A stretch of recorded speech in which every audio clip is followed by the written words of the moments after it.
कहानी की शुरुआत में हम एमा नाम की एक लड़की को देखते हैं जो सुबह नींद से जागते ही अपने कॉलेज के लिए तैयार होने लगती है क्योंकि एमा के पास अपने हर काम का एक शेड्यूल था। जिसके बाद हम डैन नाम के एक लड़के को देखते हैं जो एक अमीर बाप का बेटा होने के साथ साथ एमा का क्लासमेट भी था, लेकिन उसे पढ़ाई में जरा भी इंटरेस्ट नहीं था, जिसकी वजह से सुबह होते ही कॉलेज जाने की बजाय वीडियो गेम्स खेलने लगता है जो उसके फादर जैक को जरा भी पसंद नहीं था। और वो रूम में आते ही डैन को कॉलेज जाने का कहता है, जो आखिरकार अपनी गाड़ी पर बैठे कॉलेज पहुंच जाता है। लेकिन तभी वहां पर एमा भी पहुंच चुकी थी, जिसकी बहन डीन को देखते ही गुस्से में आ जाते हैं क्योंकि वो एक बहुत ही ज्यादा खामोश लड़का था। अब इस सब के बाद जब एमा अपने दोस्त के साथ बातें कर रही थी तो वहीं पर एक लड़का आते ही उससे बात करने लगता है क्योंकि एमा कॉलेज की सबसे खूबसूरत लड़की थी, जिसकी वजह से वहाँ पर मौजूद सभी लड़के एमा को पसंद करते थे। अब एमा ये सब सुनकर जो ही क्लास में आती है तो वहाँ पर इनका प्रोफेसर सभी स्टूडेंट्स को एक ट्रिप पर जाने का कहता है, जिसे सुनते ही सभी बहुत ज्यादा खुश हो जाते हैं। लेकिन एमा की फ्रेंड ये सुनते ही उससे डेन के बारे में बातें करने लगती है, जिसका क्लास में कोई भी फ्रेंड नहीं था, जिसे पास बैठा डेन खुद भी सुन रहा था क्योंकि डैन भी एमा से बहुत ज्यादा प्यार करता था, जो आज तक भी ये सब कहने से डर रहा था क्योंकि एमा के पीछे इसके अलावा और भी बहुत सारे लड़के थे। अब ब्रेक होते ही जब सभी स्टूडेंट्स खाना खाने लगते हैं तो डैन टेबल पर अकेला ही बैठा था, जिसे देखे एमा हैरान हो जाते हैं क्योंकि वो एक बहुत ही खूबसूरत अंदाज में एप्पल खा रहा था, जिसे देखते ही सभी लड़के आपस में बातें करने लगते हैं जो इस ट्रिप पर जाने के लिए बहुत ही ज्यादा एक्साइटेड थी। जिसकी वजह से एमा भी घर पहुंचकर अपनी सारी पैकिंग मुकम्मल कर लेती है, लेकिन डैन वहां पर जाने के लिए बिल्कुल भी राजी नहीं था, जिसे जैक बड़ी मुश्किल के साथ राजी करता है क्योंकि वो इन सभी चीजों में इंटरेस्टेड नहीं था। लेकिन फिर भी अपने डैड की बात मानकर कॉलेज पहुंच जाता है, जो सभी स्टूडेंट को गाड़ी में बिठाते ही एक आइलैंड पर पहुंच जाता है क्योंकि उन्हें यहाँ पर अपनी ट्रिप के अलावा एक प्रोजेक्ट भी पूरा करना था। जिसके बाद सभी लड़के और लड़कियां एक दूसरे के साथ पूल में खेलने लगते हैं। तभी एमा की नजर डैन पर पड़ते ही वो जान जाते हैं कि यह बहुत ही अकेला लड़का है जो अब भी फन करने की बजाय अपने लेटर के साथ खेल रहा था, लेकिन वो उसे इग्नोर करती है। और आखिरकार सभी स्टूडेंट्स अपने प्रोजेक्ट में लग जाते हैं जहाँ पर उन्हें एक स्कूल कैफे बनाना था। तभी एक रात जब एमा अपनी फैमिली के साथ बातें कर रही थी तो इसी बीच उसकी दोस्त आते ही इन्हें अपने साथ एक यार्ड पर चलने का कहती है क्योंकि वहाँ पर एक जबरदस्त पार्टी चल रही थी, जिसे सुनते ही एमा मना कर देती है, लेकिन अपनी दोस्त के ज्यादा कहने पर उसकी बात मान जाती है। और आखिरकार ये सभी लड़कियां होटल से बाहर निकलते ही गाड़ी में बैठ जाती हैं जो इन्हें यार्ड में पहुंचा देती है। अब ये तीनों जो ही बोट में एंटर होते हैं तो वहाँ पर सभी एक साथ पार्टी कर रहे थे, जिनमें इनके अपने क्लासमेट भी शामिल थे। लेकिन एमा को ये सब जरा भी पसंद नहीं आ रहा था, जिसकी वजह से वो डैन के पास आकर बातें करने लगती है क्योंकि वो खुद भी इस सब में इंटरेस्टेड नहीं था। लेकिन इसी बीच वहाँ पर पुलिस के आते ही सभी भागने लगते हैं, जिनकी वजह से धक्का मिलते ही एमा समंदर के अंदर गिर जाती है, जिसे देखते ही डैन भी बिना देर किए एमा को बचाने के लिए समंदर में कूद जाता है। और आखिरकार ये दोनों पानी से बाहर निकलते ही पास में एक बोट पर बैठ जाते हैं जो शिप के साथ बंधी हुई थी। लेकिन डैन पुलिस देखते ही रस्सी काट देता है क्योंकि वो इस सब में नहीं पड़ना चाहता था। जिसके बाद एक जोरदार लहर के आते ही दोनों बोट में छुप जाते हैं, जहाँ पर सुबह होते ही ये दोनों बहुत दूर पहुंच चुके थे क्योंकि इन्हें अपने चारों तरफ कोई भी बोट और आइलैंड दिखाई नहीं दे रहा था। जिसकी वजह से एमा तो बहुत ज्यादा डरी हुई थी, लेकिन डैन पर इसका जरा भी असर नहीं होता क्योंकि वो जानता था कि हम जरूर घर पहुंच जाएंगे। और वो इस सब के लिए अपने डैड को एक कॉल भी करता है, लेकिन सिग्नल न होने की वजह से कोई बात नहीं हो पाती और ये दोनों आपस में एक दूसरे के साथ बातें करने लगते हैं क्योंकि अब दूसरी तरफ कॉलेज टीचर भी इस सब की वजह से बहुत ज्यादा गुस्से में था क्योंकि ये सभी अपने टीचर की इजाजत बगैर यार्ड में गए थे, जिसकी वजह से वो इन सभी की ट्रिप भी कैंसिल कर देता है। और जो ही नाम लेकर सभी स्टूडेंट को इकट्ठा करने लगता है तो उनमें एमा और डैन मिसिंग थे, जिसकी वजह से सभी बहुत ज्यादा परेशान हो जाते हैं क्योंकि वो नहीं जानते थे कि अब ये दोनों कहाँ पर हैं, जो एक बोट पर बैठे आगे जा रहे थे। तभी एमा को अपने सामने एक आइलैंड दिखाई देता है, जिसे देखने के बाद ये दोनों उसी की तरफ बढ़ने लगते हैं ताकि अपने लिए मदद ढूंढ सकें। और आखिरकार आइलैंड पर पहुंचते ही आगे बढ़ने लगते हैं क्योंकि एमा जानते थे कि यहाँ पर कोई ना कोई होटल जरूर होगा, जिसकी वजह से दोनों एक साथ जंगल में आगे बढ़ने लगते हैं। लेकिन वहाँ पर पेड़ों और घास के अलावा और कुछ भी नहीं था जिससे इनकी हेल्प हो सके। तभी आगे बढ़ते ही उन्हें वहाँ पर एक खूबसूरत झरना भी दिखाई देता है, जिसके अंदर डैन फ्रेश होना चाहता था, लेकिन एमा उसे मना कर देते हैं क्योंकि उन्हें जितनी जल्दी हो सके यहाँ से बाहर निकलना था। जिसकी वजह से ये दोनों आइलैंड की सबसे ऊंची जगह पर भी पहुंच जाते हैं, लेकिन उन्हें कहीं पर भी होटल दिखाई नहीं देता। जिसके बाद एमा जान जाते हैं कि अब वो दोनों इस आइलैंड पर खो चुके हैं, जहाँ से बाहर निकलना बहुत ही मुश्किल था। जिसकी वजह से दोनों दुखी होकर वापस आने लगते हैं ताकि बोट पर बैठकर किसी और आइलैंड पर जा सकें। लेकिन इसी भी डैन एक गुफा देखते ही वहीं पर रुक जाता है ताकि वो अपनी रात गुजार सकें, लेकिन एमा उसे मना कर देती है क्योंकि वहाँ पर बहुत सारे बैट्स बैठे हुए थे और जो ही बीच पर पहुंचते हैं तो इनकी बोट भी वहाँ पर मौजूद नहीं थी, जिसे पानी की लहरें अपने साथ बहा कर ले गई थी। लेकिन इन दोनों के लिए एक बहुत ही बुरी खबर थी क्योंकि अब बाहर जाने की आखिरी उम्मीद भी खत्म हो चुकी थी, जिसकी वजह से दोनों एक साथ बीच पर बैठे ही बातें करने लगते हैं क्योंकि वो अब बहुत ज्यादा टायर्ड थे। जिसके बाद दोनों एक साथ बैठे ही चॉकलेट खाने लगते हैं जिन्हें एमा अपने साथ बैग में लेकर आई थी। अब दूसरी तरफ इन दोनों के मॉम डैड भी बहुत ज्यादा परेशान थे, जो स्कूल पहुंचते ही प्रोफेसर से इस सब के बारे में पूछने लगते हैं क्योंकि ये सभी स्टूडेंट उन्हीं की कस्टडी में थे, जो जैक और बारबरा को हौसला देते ही खामोश रहने का कहता है, क्योंकि उन्होंने इस सब के बारे में पुलिस को भी बता दिया था, जो हर जगह पर इन्हें तलाश कर रही थी। तभी रात को बातें करते ही डैन वहीं पर सो जाता है, लेकिन एमा को जरा भी नींद नहीं आ रही थी, जो पूरी रात वहीं पर बैठे ही गुजारती है। अब सुबह होने के बाद जब डैन जागता है तो वहाँ पर एमा मौजूद नहीं थी, जिसे देखने के लिए वो जो ही समंदर किनारे जाता है तो एमा ने वहाँ पर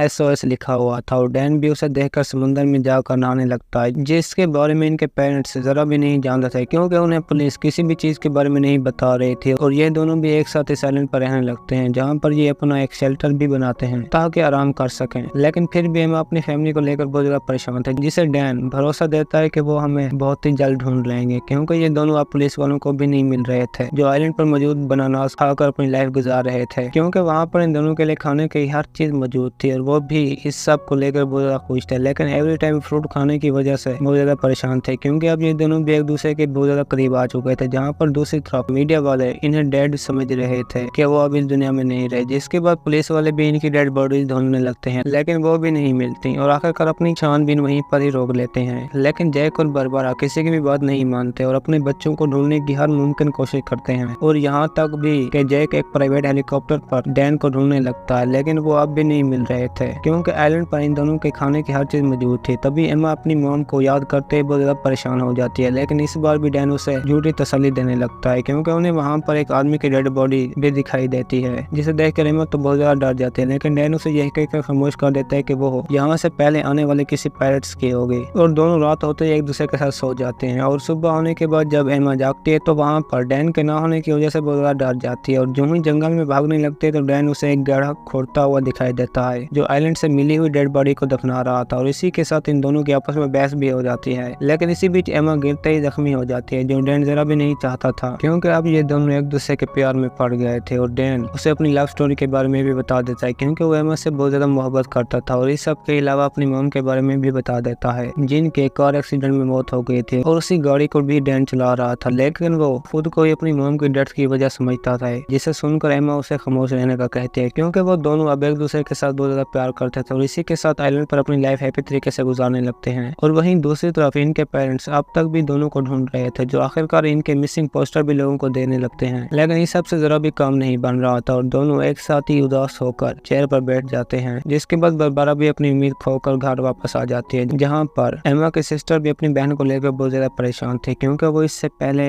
एक हैप्पी लाइफ गुजार रहे थे। लेकिन अब डैन और एमा एक दूसरे के साथ बहुत ज्यादा खुश थे। तभी एक दिन जब एमा जंगल में आराम कर रही थी तो उन्हें अपने ऊपर एक हेलीकॉप्टर की आवाज सुनाई देती है, जिसे देखते ही डैन बड़ी तेजी के साथ भागकर अपनी गन उठाने लगता है, ताकि वो शूट करके उन्हें बुला सके। लेकिन गन के न मिलने की वजह से बहुत ज्यादा लेट हो जाती है, और हेलीकॉप्टर के जाने के साथ साथ इनकी यहाँ से निकलने की आखिरी उम्मीद भी खत्म हो जाती है, जिसे लेकर एमा बहुत ज्यादा गुस्से में थी, क्योंकि अगर गन मिल जाती तो वो यहाँ से बाहर होते और आखिरकार एक साथ बैठे ही समंदर को देखने लगते हैं, क्योंकि वो बहुत ही ज्यादा दुखी थे। लेकिन इसी भी बातों के दौरान दोबारा से हेलीकॉप्टर की आवाज सुनाई देती है, जिसे देखने के लिए डैन जो ही आगे जाता है तो उसके सामने एक ब्लैक पैंथर आ जाता है, जो हर हाल में डैन को मारना चाहता था। लेकिन वो भी अब आइलैंड पर रहना सीख चुका था, जिसकी वजह से एमा के आता ही उसे मार देता है और दोबारा से अपना शेल्टर बनाने लगता है, जहाँ पर डैन का फादर अब भी अपने बेटे को लेकर बहुत ज्यादा परेशान था। अब एक दिन जब डैन और एमा बातें कर रहे थे तो उनके ऊपर अपना ही सामान गिरने लगता है, जिसे एक बंदर पेड़ पर बैठे फेंक रहा था, और उसके हाथ में इनकी गन भी थी, जिसे डैन लेने की कोशिश भी करता है, लेकिन इससे काम नहीं बनता, और एमा बंदर को एक बनाना देते ही गन ले लेती है, जिसके बाद डैन तालाब में मछलियां पकड़ने लगता है। लेकिन इसी बीच दोनों हेलीकॉप्टर की आवाज सुनते ही उसी की तरफ भागने लगते हैं, और आखिरकार बीच पर पहुंचते ही एमा बिना देर के गन शूट कर देती है, जिसके बाद पुलिस वाले ने अपने साथ वापस शहर में ले आते हैं, जहाँ पर पहले से एमा और डैन के मॉम डैड के अलावा सभी क्लासमेट भी इंतजार में थे, जो इन्हें देखते ही गले लग जाते हैं, क्योंकि वहाँ पर मीडिया वाले भी मौजूद थे, जो इस खबर को पूरे शहर में फैला देते हैं, और दोनों वापस अपने अपने घरों में पहुंच जाते हैं। लेकिन डैन को अब भी एमा के बगैर मजा नहीं आ रहा था, जिसके बाद वो एमा के घर जाते ही बातें करने लगता है, लेकिन एमा उसे वहाँ से जाने का कहती है, क्योंकि वो वापस आते ही पहले की तरह चेंज हो चुके थे, जो डैन के साथ बिल्कुल भी नहीं रहना चाहते थे, और इसी के साथ ही डैन को कॉलेज में भी इग्नोर करते हैं, जो वापस धोखा मिलने की वजह से पहले जैसे लाइफ गुजारने लगता है। लेकिन एमा को उस पर जरा भी रहम नहीं आता, जिसकी वजह से डैन कॉलेज की एक पार्टी भी मिस कर देता है, जहाँ पर एमा के अलावा उनके सभी क्लासमेट भी शामिल थे, और डैन अपनी मॉम की घर पर पहुंच जाता है, क्योंकि वो एमा को लेकर बहुत ज्यादा दुखी था, और इस सब के बाद अपनी मॉम से भी सारी बातें शेयर करने लगता है, जो कि बहुत ही ज्यादा इमोशनल सीन था। तभी डैन का फादर घर वापस आते ही उसे पार्टी में जाने का कहता है, लेकिन वो फिर भी अपने डैड की बात मानकर पार्टी में तो आ जाता है, लेकिन अंदर आने की बजाय बाहर बारिश में रुक जाता है, जिसके बारे में एमा एमा की फ्रेंड भी उसे बता देती है, जो अब जान चुकी थी कि डैन मुझसे सच्ची मोहब्बत करता है, और आखिरकार अपने ड्रेस का ख्याल किए बगैर ही डैन के पास पहुंच जाती है, जो एक दूसरे को गले लगाते ही दोबारा हैप्पी मूड में आ जाते हैं। और इसी हैप्पी एंडिंग के साथ हमारी आज की ये कहानी खत्म होती है। दोस्तों, अगर आपको हमारी कहानी पसंद आई है तो वीडियो को लाइक और चैनल को सब्सक्राइब जरूर कीजिए।